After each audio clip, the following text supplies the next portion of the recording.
up the top stars from Hollywood and from all over the world to entertain you on a giant screen with the few colorful motion pictures you've been hearing about and reading It's about. showtime, folks. Enjoy the show. We're delighted to have you with us. They're driving theater. You'll find something to please you to add to your evening's enjoyment. Is pleased to bring you our feature presentation.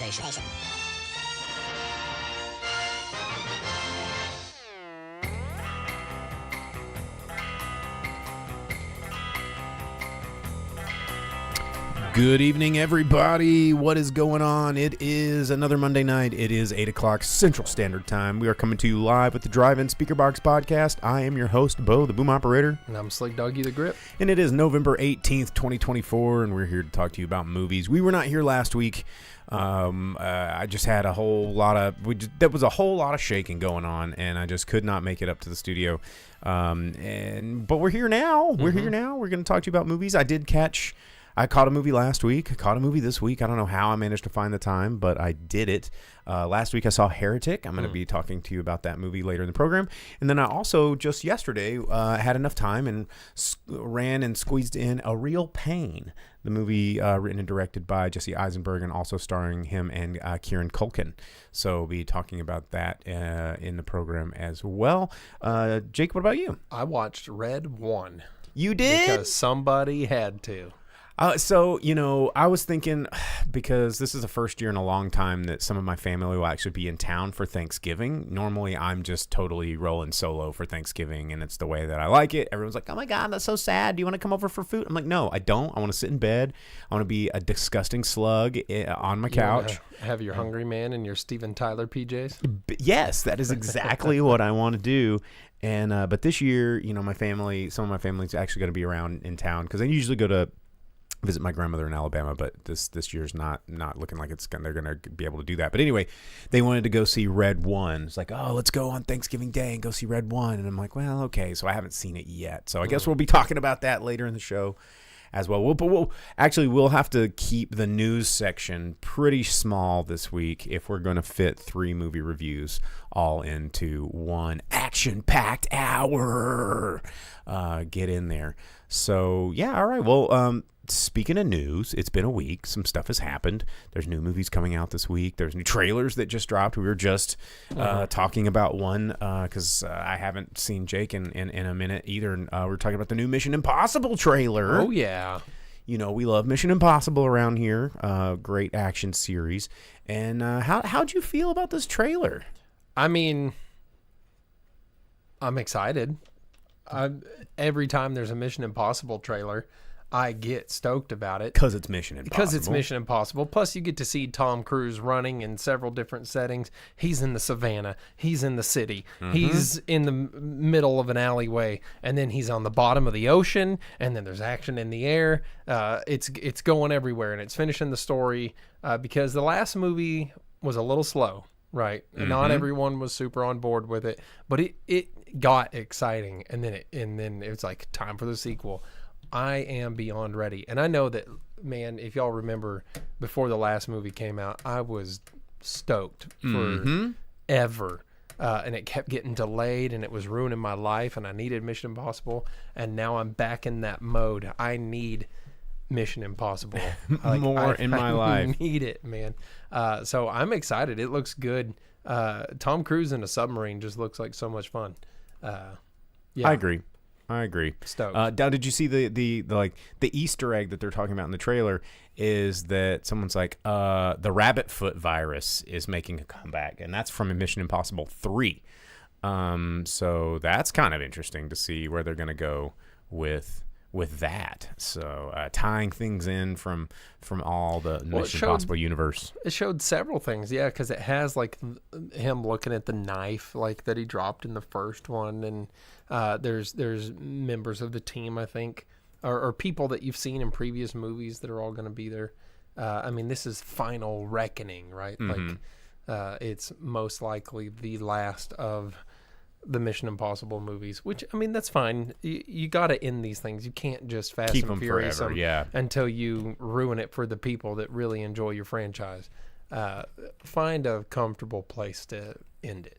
So Plus the trailer, they're like, someone on this team is dying, and it's gonna be Simon Pegg or Ving Rhames from the way they tease it in the trailer. Yeah. But they just killed one in the last movie. I know. Come on, you can't do that to me. Don't quit killing the team. Quit killing our people. Yeah, man. Well, I'm excited about it. I can't wait for this one to come out. But there's some other news that of reboots, some horror reboots, Christmas horror reboots. I don't know if you saw this, but the company behind the Terrifier franchise, now that they are ultra powerful from this new movie making all this money and low budget horror, they are wanting to remake the classic 1984 Silent Night, Deadly Night. No. And I don't think that they should, because what makes that movie good is the fact that it is so not good. Yeah. You can't just recreate things like Garbage Day. Yeah, you can't. Like, you can't ruin that. Don't take that away from us. It won't be as good. You can't. It's like when you jump shark too hard and you're making like Sharknadoes. What are you looking for? I'm looking for exactly what I just found because of the remake thing. I'll get to it in a moment. Gotcha. Okay. Well, that was a bit of news there that I was going to mention. Well, before we move away from Terrifier 3, it also had its VOD and physical media release dates announced. It will be available on video on demand the 26th. So you guys can watch that at home starting next week. And then you can buy the DVD, the Blu-ray, the 4K Collector's Edition Blu-ray, and Collector's Edition Steelbook Blu-ray in 4K. All on December 17th. So if you need to have Terrifier in any of its forms, digital starts next week, and VOD or physical media is on the 17th of December. Just in time for Christmas, because it's a Christmas themed. It is Christmassy. Groin gore movie. Groin gore. Groin gore. Grindhouse. But talking remakes of untouchable classics here, there are people that are wanting to remake the Forbidden Planet. So I was looking for him the robot there. Yeah. You can't do that either. Yeah. So they are trying to, per deadline, it's in the works that there's going to be a remake of 1958's Forbidden Planet. And that's something that sucks, because I mean, like, people know this robot, and even if you don't, when you see it on screen, you're like, yeah, that's the classic robot. So that's a thing in the works there. All sorts of remakes or undo sequel things kind of announced. The How to Train Your Dragon. They released the live action. They released a still of the live action of the main character Kid, and everyone says it looks like the staged fight between Toothless and him. So that's out there, so you can catch that, because Empire did like the whole like preview thing. So they released an image from that. There is also an image from Nobody 2. I know you like your Bob Odenkirk. I do. I'm still upset about the How to Train Your Dragon live action. It's because there is. Is Craig Ferguson going to be in it or no? Because I know that Gerard Butler is there. Yeah, and I mean that's cool that he's in it, but you just cannot have How to Train Your Dragon without Jay Baruchel. To me, like that's just. The kid's probably not going to have the that voice, like it's that whiny ass voice that he has that's just so perfect. Anyway. So but Gerard Butler's he's reprising his role. That's why I'm like, if Craig Ferguson's going to be in it, I mean, you got to keep somebody there maybe to keep that fun. But the still from Nobody 2 looks pretty cool. That was released by the director of that movie. This time there's like some hardcore female bad guy that Bob Odenkirk has to murder real hard with MAC-10s and Uzis and things like that. We also got a still from Tron Ares. I did not see that. I'm gonna have to Google this. It's not really worth seeing. Because the things I was finding, people were like, "Oh my gosh, it has a light cycle, and it looks like maybe they're changing it up, and it could have 4 wheels. Who knows Is what this it is?" picture of this No, it's red like thing? it's that guy, the dude in the red costume, but he's standing in front of like a crate, and there's that one. This one? Yeah. Stand in front of a light bike, and everything's got lasers. It's a very CGI image. It looks like it's from a live action Gundam. Dude, you could just movie like from put 20 years ago. You could go into Mid Journey and go make me a Tron scene with a like bike, and it would be this, and people are like Actually, it would look better than that. probably. And they're like, man, it's gonna be gritty Tron. It's so gritty. 9 Inch Nails is doing the soundtrack for this one. We know you guys loved Daft Punk, but now we're doing 9 Inch Nails because that's gonna go over well with this Disney movie. So yeah, things are out there like that if you care, if it matters. Also, I'm actually going to an AI generator right now, and I'm gonna do this. Well, while you're doing that, another one from Disney here is that Ice Age 6 has gotten its release date. They pulled a Star Wars movie. So Disney pulled another Star Wars movie from the theater.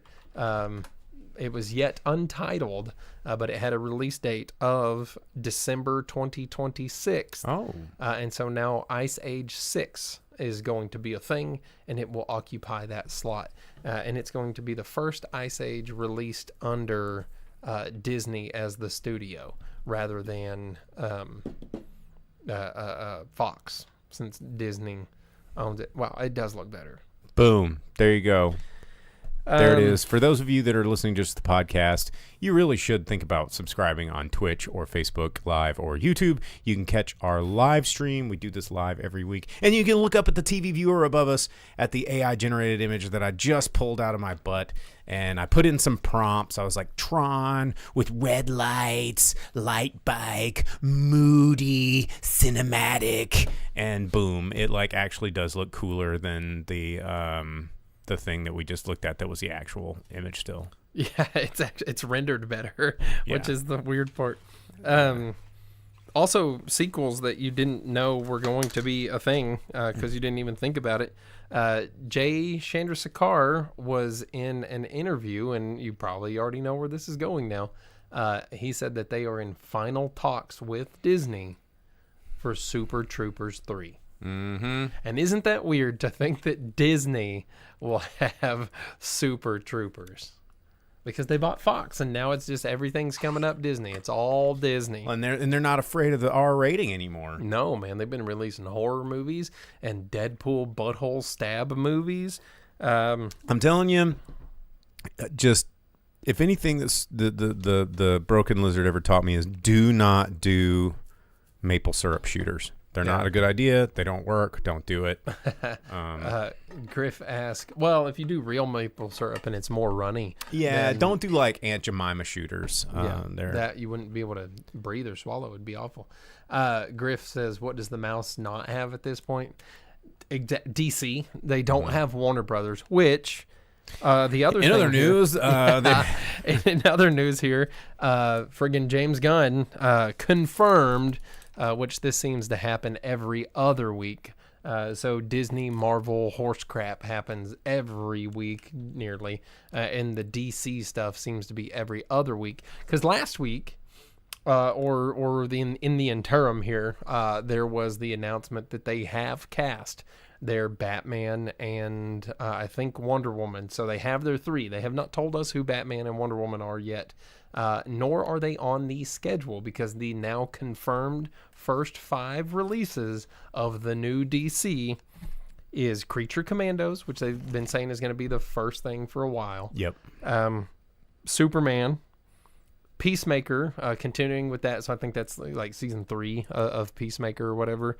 Lanterns, which is going to be the Green Lantern Max show. It's still weird to say Max, HBO. Mm-hmm. It's going to be a series for Green Lanterns, and then Supergirl. So their first confirmed is that they're getting into Creature Commandos, which are just total unknowns. I think they're going to hope that James Gunn can pull another Guardians of the Galaxy type situation of like characters that no one really thinks twice about, and he's going to put a soundtrack Put on celebrities on it, give it a soundtrack, and make fart jokes. Peacemaker, which is already a thing that's been going. It's the one thing that's going from old DC to new DC. And then Supergirl. Why is Supergirl getting her release before you get things like Batman and Wonder Woman or Justice League or Justice Society or any other Justice? Yeah, because if they're doing Supergirl and they're doing her as not Power Girl but Supergirl, where she's younger and she's like discovered, Superman will already need to be established, and the other heroes will already need to be established. And if they're not bringing them in first, I don't know what they're doing, and it's going to be dumb. As Griff points so that's out what Marvel. That's what the mouse does not have. Griff on Twitch just said, "I bet it was a requirement handed down from Warner Brothers for Supergirl," and that could be, and it may be, but at the same time, there's plenty of other characters. Give us a Zatanna movie. Oh God, give me a Zatanna movie. I would watch that. Do another good version of Birds of Prey. Give us a good Birds of Prey. Give us a good Constantine. Give me friggin' Huntress standalone movie. Or Lobo? Well, okay, we're not just talking like they're female. Gotcha. They're like, you have to do this because of I see what you're saying. Yeah, requirements. Yeah, man, do anything. Where's my Lobo movie? Just for time's sake, are gonna one last bit of news before we start reviewing a shitload of movies, and it's sad news because it happened last week, so we didn't get to report on it last week. But we would be bad at our jobs if we did not clue you in on the passing of the late, the great, the amazing Tony Todd. Yep. He passed away last week. 69 years old. Yep. And Tony Todd, man, Tony fucking Todd. Like, this dude was in everything. He apparently was one of the nicest humans on the planet. I've met him, and I was going to say that. So in our pre-show, I talked about a celebrity I met the other day. But years ago, I met Tony Todd at a convention. And because he was Kern, yeah, and he was a lot of people in Star Trek, but he was Kern and old Jake. Mm-hmm. But yeah, Tony Todd, even when he wasn't at his booth, like he had gone to use the bathroom and he was coming back in the convention, people were stopping him, and even though he was at his booth charging for photos and stuff, if people wanted to stop and talk to him, he stopped. He talked to them. He treated them, and he wasn't like, "Hey, come to my booth. It's going to cost you $40 or whatever." Like he would stop and he would talk to people, and he was as human as he could be, and he was super nice. He was tall as shit, man. Yeah, he's a big dude. But he was one of the nicer celebrities. Honestly, it was at a Star Trek convention, and the majority of all people that were in shows of Star Trek, like at the cons, are some of the nicest celebrities that you can meet. So if you've never met like a celebrity and you want to have an interaction, a Star Trek convention is a great good place to go. Start. Yeah, because Garrett Wong is super nice. Tony Todd was incredibly nice. Every cast member of Next Gen is amazing. So yeah, I met Tony Todd, and he was a very nice human being. He was a super cool guy. I mean, he was also, Candyman was a humongous role for him. I mean, he's just had an amazing career. So what was that? Final Destination? Mm-hmm. He was like Death or whatever. He's been, I can't remember his character's name, but Crow, which I was just did a rewatching of recently. His IMDb is like huge. I mean, he's got so many. So he will be missed. And he did a CGI cameo in the last Candyman movie at the very end, which was a really cool shout out. So I forgot he was one of the bad guys in The Rock. Tony Todd, man. Well, okay. Well, let's go ahead and tell you what's coming out in theaters this week, and then we were going to review a bunch of movies back to back.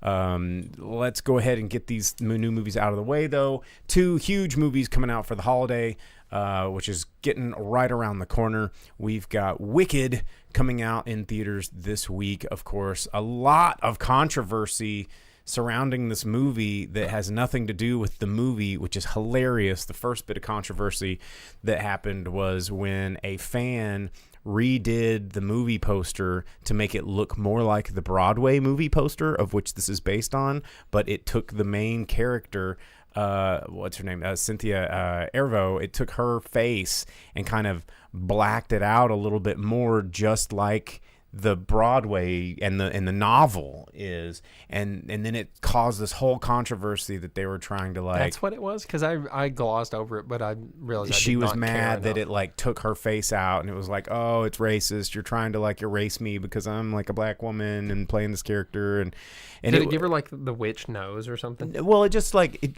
made it just look a lot darker on the face, like the novel poster and the was poster black and was green. just black, right? You know, but anyway, that was a whole bit of controversy, and now the new controversy that was pretty hilarious that I actually just found out about was there was a Barbie, the Wicked Barbie doll came out, and on the first shipment of boxes, it had a URL on the back that was a misprint that went to wicked.com, not wickedthemovie.com, because wicked.com is the website to the production studio of Wicked Pictures, which is a pornography studio. And so all of these Barbies went out to kids across America with a URL to a pornography studio, which is, and okay, I get it. I know that that's like bad. I know that that's bad, but and they're like, all these kids are getting on the internet and they're seeing pornography, and I'm like, motherfucker, have you picked up a cell phone lately? The internet is pornography, and these kids can go, hey Siri, I want to see boobies, and then they're like, oh, okay, dee-dee-dee. And it goes, hey Siri, I want to see a boob coming out of a butthole, and then like AI is like, okay. How many people's phones did you just set off? I doing hope that? a bunch of people. Sorry, viewers and listeners.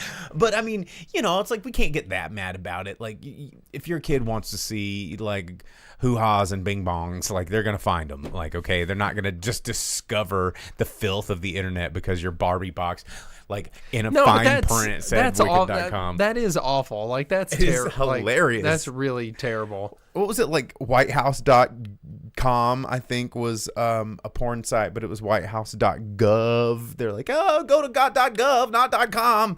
And that was like in the 90s because it was just a big porn site. The U.S. government couldn't afford to buy that domain from those people. They just didn't even care to buy that domain. They probably could be like, dude, we'll give you like $3,000 for the website or something, Oh man, I wonder if it's still there. I think they fixed that one. I think they fixed that. That one sounds like an obvious fix that somebody could be like, listen, dude, the country needs this website. I'm sorry. I think it was whitehouse.com. Yeah, okay. It's still not owned by the government, but it's it's at least it's not a porno site anymore. But anyway, and as Velvet Santa on Twitch just said, the phone number that was the Who Framed Roger Rabbit NES game is now phone sex line. There's so many numbers like that used to be like on the back of, kids magazines and stuff. They're all now phone sex lines, which is crazy because how are phone sex lines still even a thing? Like $1.99 a minute to hear someone just like go, hey, are you touching your bing bong? Like, no. Like, come on, you got the internet now. What you know about hoo-has and bing bongs? Is that what they're doing? Yes. 99 cents each additional bing bong. But anyway, I feel like this is like a Rick and Morty thing, or like a High on Life like script. They just got 1-800 this and that and this, and hoo-has and bing bongs, 99 cents per hoo-ha, hoo-bing. Anyway, okay, well, sorry about that. Wicked's coming out in theaters this week. Also coming out in theaters this week, Gladiator. Wicked the movie. Wicked the musical, the movie. The movie, the musical, the Bing Bong. Not just Wicked. Not Wicked Bing Bongs. Clown party fart.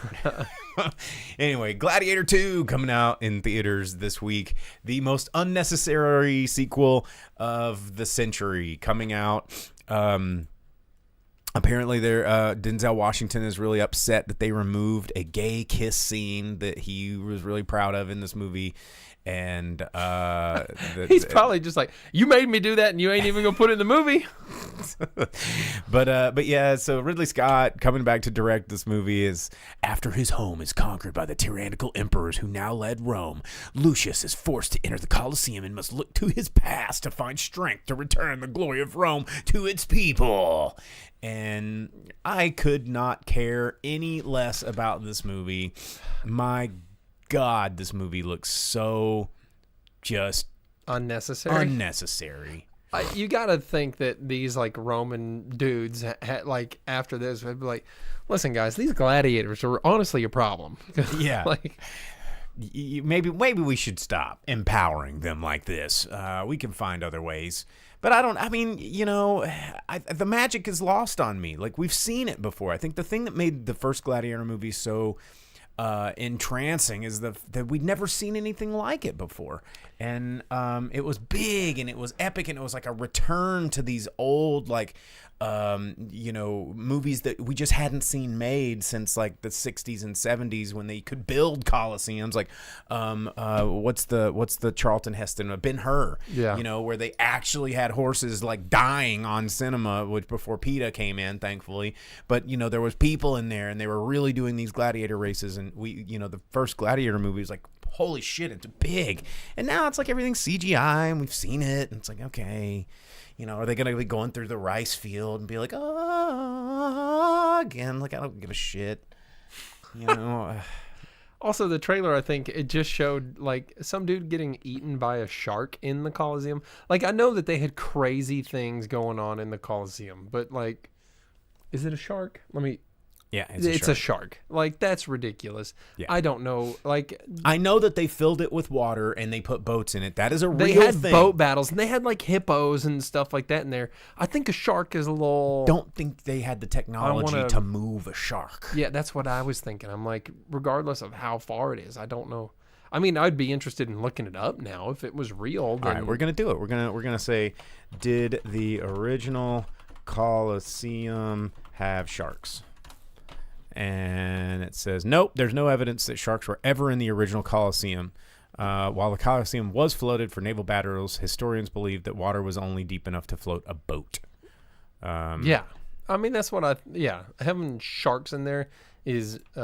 sharks with freaking laser beams attached to their heads. Yeah, so that's dumb. Yeah.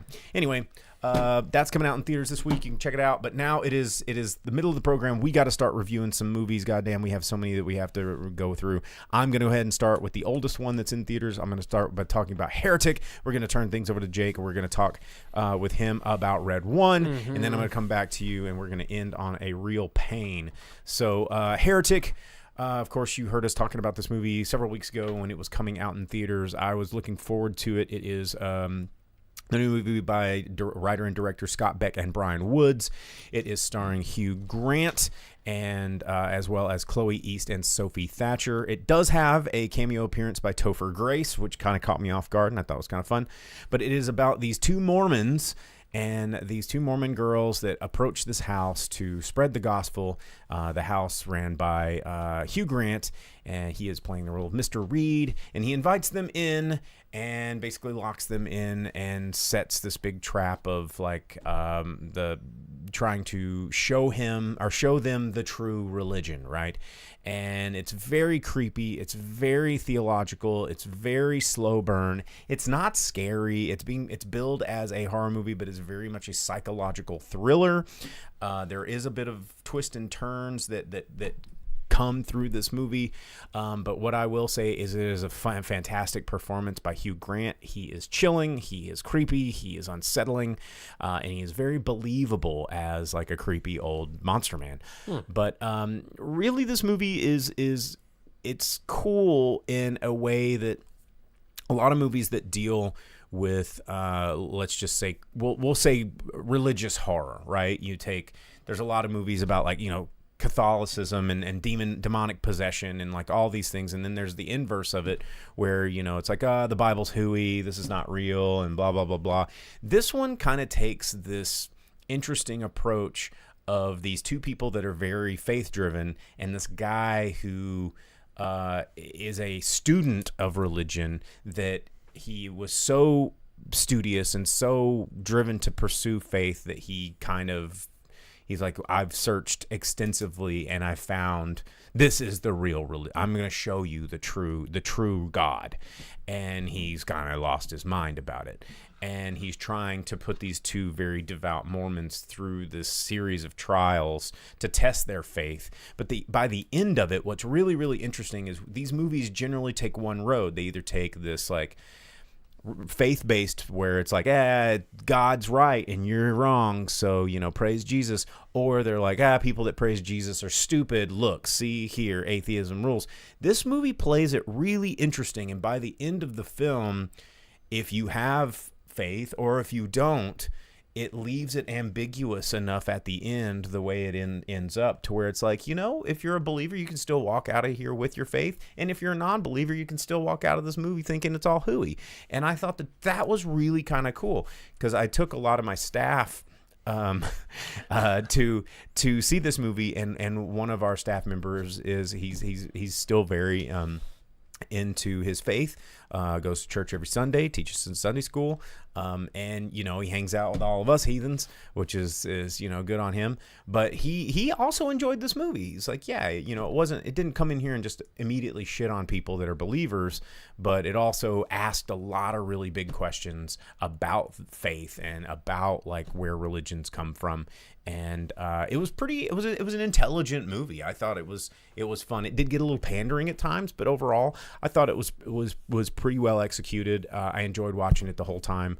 I don't want to go at length about it, but it's not a scary movie. If you want something a little on the thriller side, but you just don't like jump scares, you don't want to see something about monsters, this is a great movie for it. It's got kind of like that Silence of the Lambs. It's not a horror movie, but it's just unsettling and kind of spooky. Thriller. Yeah, it's a thriller. So I recommend it. With Buffalo Bill. It's a horror movie. Yeah, but the Buffalo Bill scenes were creepy, but there was no like graphic jump scary horror. It was just a dude like going, "It puts the lotion on its skin." Yeah, but when he sits and he's screaming and yelling. Yeah, dude. Yeah, unsettling. But anyway, Heretic, it's in theaters right now. You can check it out. I recommend it. I give it a thumbs up. I think it was fun. Good cat and mouse game between Hugh Grant and these two girls. And yeah, there you go. It's in theaters. Right, moving right along. It's also being put out by A24. So for those of you that are just like, oh, A24, then Did you see that trailer for on how to become a guinea hen or whatever? And it's like a A24 movie set somewhere in Africa or something. No, I don't think I've seen that trailer crazy yet. Looking. Yeah. Anyhow, so I watched Red One. It is the Christmas movie from the Rocks studio working with Amazon MGM. So Which it's the team that brought you Jumanji, right? Yes, Jake Kasdan directing with The Rock starring in it. So yeah, your Jumanji bros. Jake Kasdan, again, we end up talking about him here more than what I figured we would. He's done the newer Jumanji movies. He did Walk Hard. Couple other things. He did Orange County way back when. So it is about Santa Claus is kidnapped just as Christmas Eve is coming up, and it's up to The Rock, who is his commander of the ELF, his bodyguard force, because the North Pole... What does that stand for? I can't remember. Okay. They talk about it and it's dumb. But it's like he's just a special forces. He's a 500-year-old special forces guy that's the commander of Santa's personal guard. If you become under the employ of Santa, you become like immortal, I guess? No. So he's not human is the whole thing. There's this...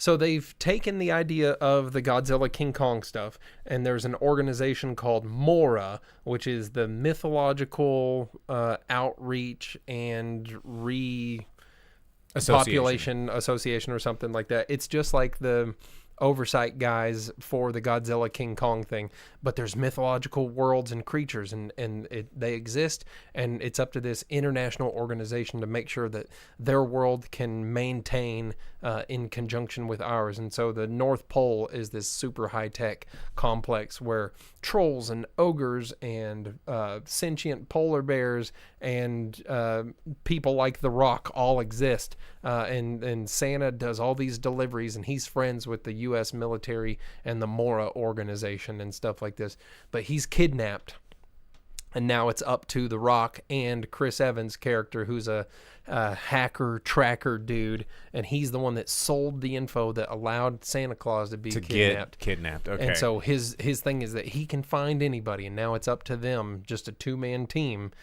to track down Santa Claus and save Christmas.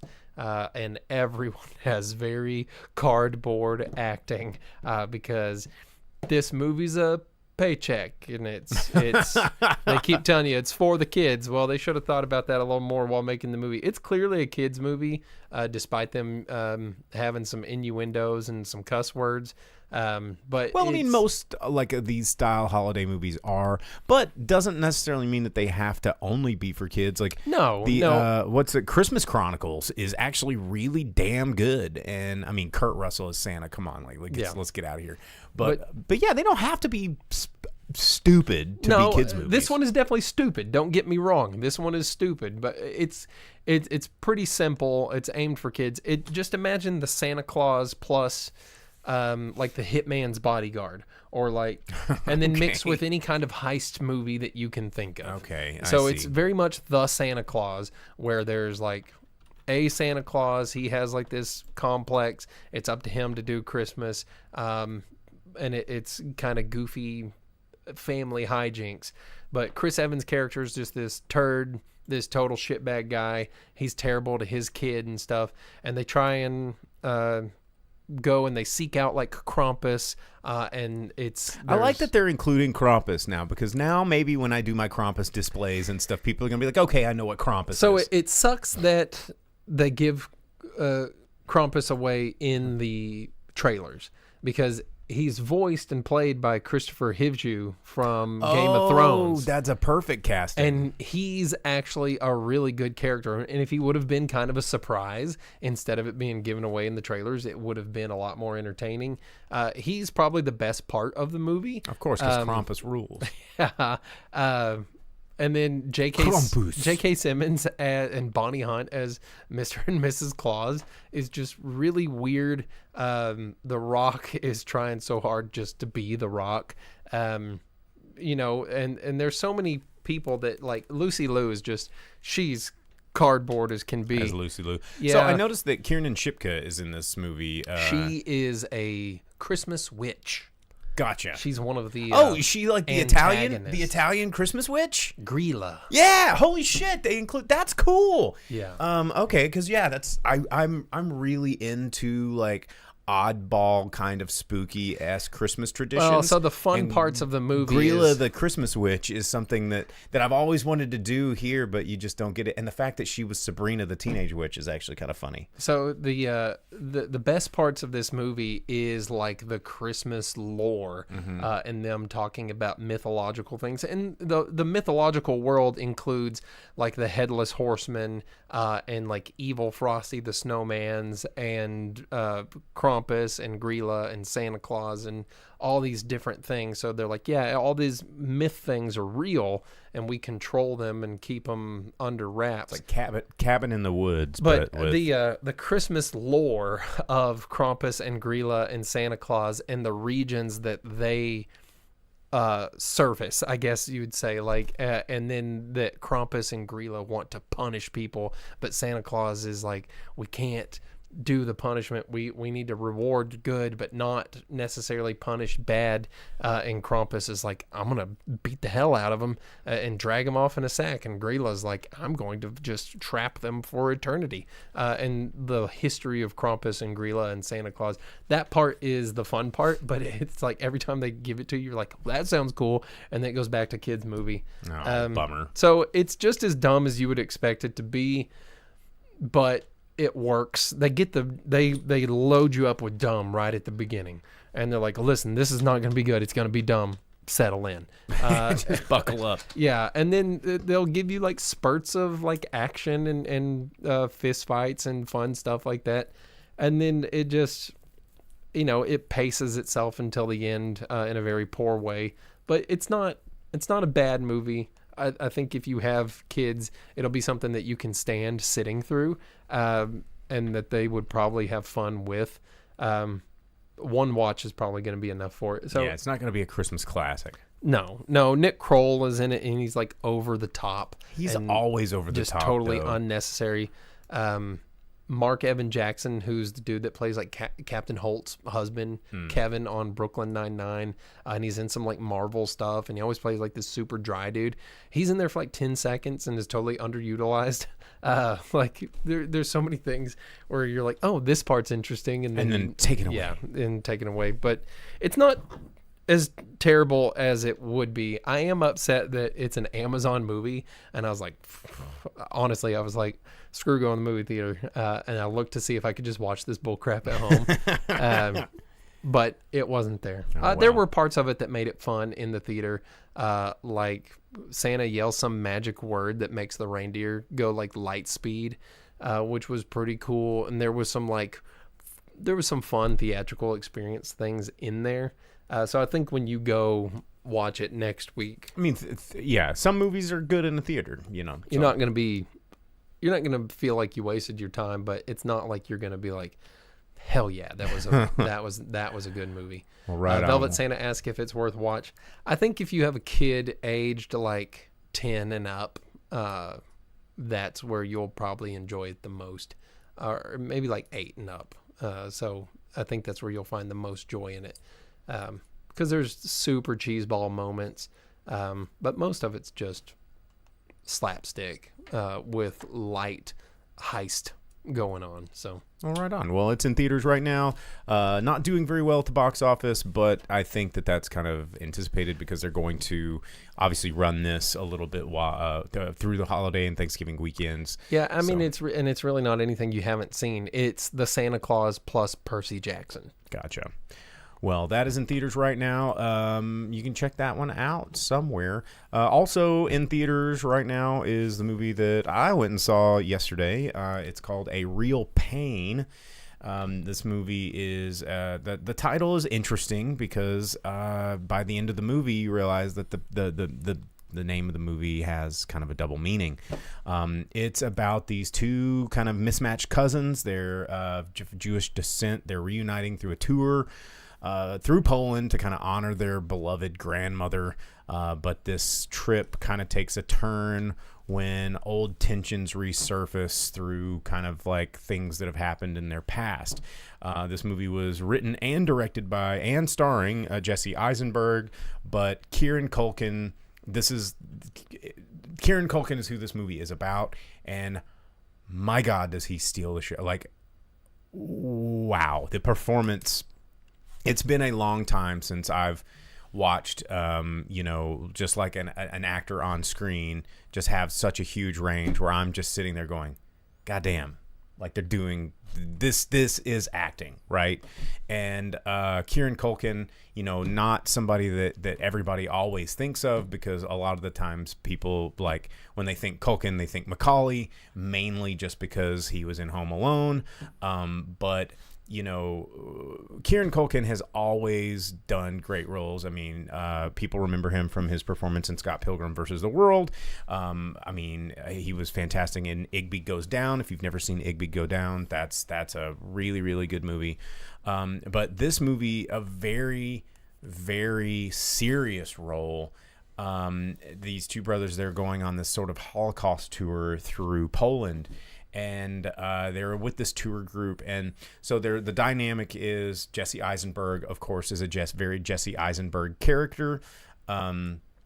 Anxiety with legs. He's married, has a kid. He has this job that occupies a lot of his time. He lives in New York City. He's just like, being Jesse Eisenberg.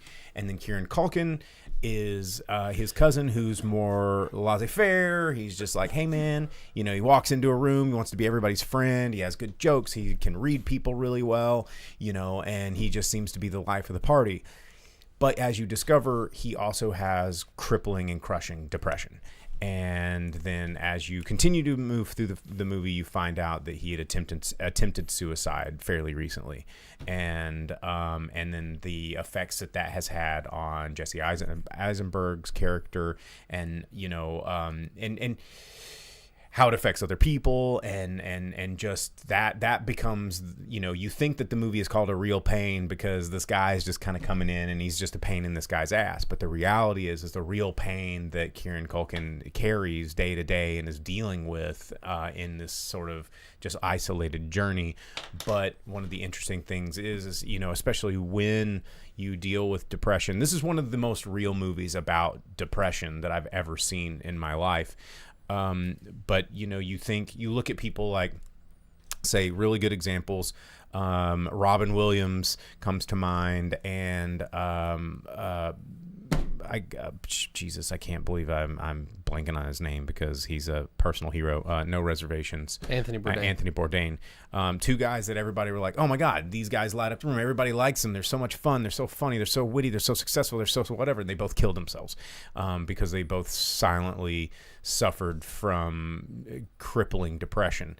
And that is what this movie's about, is like, how can, you know, from an outsider looking in, they're like, how can this person be suffering? Because it looks like they have everything that I want, but, you know, taking another look at it, that it's very, very real. And this movie's very real in a charming but unsettling way at the same time. And you know, I really, really enjoyed this movie. I mean, I was sitting in the theater and there was 4 bro-bras behind me, 2 rows back, and they all left about 45 minutes into the movie, which was no surprise because I think that they saw the trailer or whatever, and it looked like, you know, Kieran Culkin being funny and Jesse Eisenberg being awkward, and they're on a road trip. It very much reminded me of the movie, the first one, The Trip, with Steve Coogan and Rob Brydon, and where it's presented to you as this comedy, but then as the movie goes and their relationship starts to, you know, you start to peel back the layers of that onion, it becomes extremely real and very, very humid. And I think that this movie is one of those movies that gets very, very, very real. And to have a movie that's really not about anything other, you know, it's a character drama. It doesn't need exploding cars or magic powers or, you know, talking polar bears or MCU, you know, whatever. It doesn't need any of that because it's just telling a really good, relatable relationship story. And this movie does that. And I have to tip my hat to Jesse Eisenberg for writing this one. And oh my God, Kieran Culkin needs to be like nominated for some sort of award for this performance. It was just really good to see the ups and downs of this person, because if you've ever known anybody like this, it's very real. So it did open up in a lot more theaters recently. It was I want to say, it was in limited release like the past 2 weeks, and then it just got like an expanded release. It's in just over 1,000 theaters nationwide. But as Night Owlishly pointed out on Twitch, we all know somebody like that. Yes, we do. But yeah, it's not one of those movies that you want to just sit down and like, oh, hey man, want to go see a movie? Let's go see Real Pain. Like, no, but it is definitely a movie that is an enjoyable film. And you walk out, you're like, remember that good mood we were all in before we went to the movie? No, not anymore. And the ending of this movie was just so beautiful, and open-endedly tragic at the same time. I just really enjoyed it. So as Velvet Santa asks on Twitch, he says, so there's no Real Pain popcorn bucket? No, there was no popcorn bucket.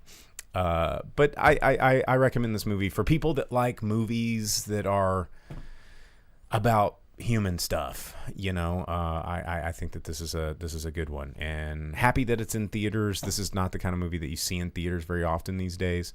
So pretty cool to be able to catch that. So anyway, it's from Fox Searchlight. Well, excuse me, it's not Fox Searchlight anymore. It's just Searchlight Pictures. But you can check it out. It's out there. Okay. Well, now that we have talked about 3 whole movies, let's tell you what made money at the box office, because that happens every week. And Jake's going to give you the top 10 movies in America. We'll give you some worldwide numbers for the big boys, but we will start with number 10, work our way up to number 1, and take it away, Jake. All right, at number 10, Nora. It's been out for 5 weeks. $1.7 million for that one, bringing it up to 10.4 here in the States. That one, it's like a foreign film or something. I'm sure that it's probably doing better elsewhere. And then at number 9, the movie you were just talking about, climbing from the number 18 spot, A Real Pain. It gained 1,173 theaters, bringing it up to 1,185. So yeah, it was only in 12 theaters. It's made $2.22 million this past weekend, bringing it up to just under $3 million. And it's 3 weeks out, but first week of any sort of wide release, actual release. And then at number 8, Hello, Love Again, opening at number 8, 2.3 million brought in by that one so far. Not another small independent. Yeah, only 248 theaters. And then at 7, Conclave, $2.8 million for that one. 4 weeks out, it's brought in 26.5. That's the one with old Voldemort as the cardinal or whatever. So that one's out there. I've heard no bad things. All the things I've seen about it, they're like, well, this is a pretty good movie. It just doesn't seem like my kind of thing. So that's out there if you want to watch it. At number 6, Smile 2. Why is it still there? 5 weeks out, $2.9 million this past week, 65.6 brought in by it so far in the States, another 66.2. So pretty even between U.S. and the rest of the world. I want to say it's hitting VOD this week. Okay. Yeah. $132 million total so far. And then at number 5, The Wild Robot, in its 8th week out. Still out there. Dropped only a single spot, $4.2 million, nearly $138 million in the U.S. for its total, another $171 across the globe, just under $310 million for that one. That might be big on Thanksgiving, too, people going and watching a family flick. Like, that one's a good one. And then at number 4, another movie you just talked about, Heretic, brought in just over $5 million this past weekend. So far in the U.S., it's made about $20.5 million in its 2 weeks. Another $5 million elsewhere. So at $25 million total so far. Just above it, holding the number 3 spot, The Best Christmas Pageant Ever. $5.25 million in its 2nd week. I can't believe they waited, or they didn't wait a little while to get some of these Christmas movies out, right? I mean, like, I thought this movie could have been released like a week after, or like December, to get them in there. I mean, it's a Lionsgate movie, and what do you want to bet? Gladiator 2 coming out, and Wicked coming out. Yeah, Sony and Amazon and Disney are just snagging up those Christmas rights. I mean, look, the Ice Age movie, they have Christmas of 26 already. And I'm sure that Lionsgate, when they were making this movie, would be like, hey, let's get a Christmas release, and then Disney and Sony were like, back off, we got the next 3 years booked, my guy. So yeah, just under 20 million total for that one here so far. And then at number 2, dropping the number 1 spot, Venom: The Last Dance, 7.3 million for it in its month out so far, $127.5 million, another $309 million so good overseas. So it's made $436 million. So not a bad way to go out for that franchise there. And then opening at the top spot, which technically it says it's its 2nd week out. Well, I think it's just because it got an early couple of extra days on there. Okay. Red One, $32.1 million brought in by that one that I told you guys about not long ago. Another $51 million elsewhere, so it's brought in $83.2 million already. That one might be something that bumps up. Like I said, it's probably going to be something good for kids that parents aren't going. And apparently the budget on this was pretty huge. Well, I've seen all these articles where they're like, yeah, we had to add another $100 million to the budget because of The Rock causing filming delays. And then he was like, yeah, that's my bad.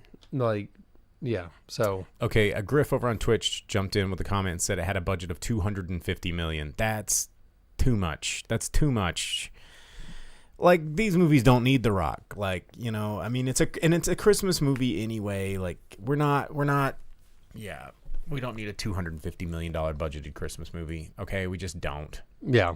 We don't. I mean, they switch locations. Like, they travel all over the place. So I'm sure that location filming and, yeah, you can't beat that one.